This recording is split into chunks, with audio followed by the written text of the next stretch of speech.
Most prospective franchisees are pre-qualified before being accepted because they have a good amount of their own finances tied up in the franchise. They are more highly motivated to make the business work than they might have been when working for somebody else.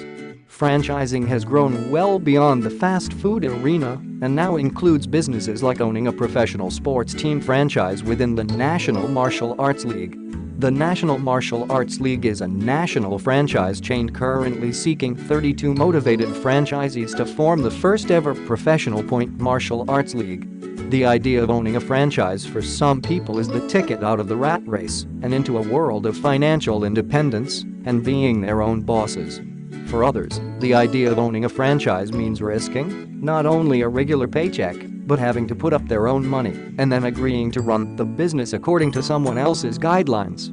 If you are willing to work hard and within the guidelines set by someone else, owning a franchise could be your ticket out of the 9-to-5 world. That means you'll have to run it according to the training and operations manual which your franchisor provides, and that you will very possibly be required to pay your franchisor a portion of your monthly sales and fees. You may also have to make time for periodic company workshops, which can mean traveling long distances. For details, go to http://www.thenationalmartialartsleague.com.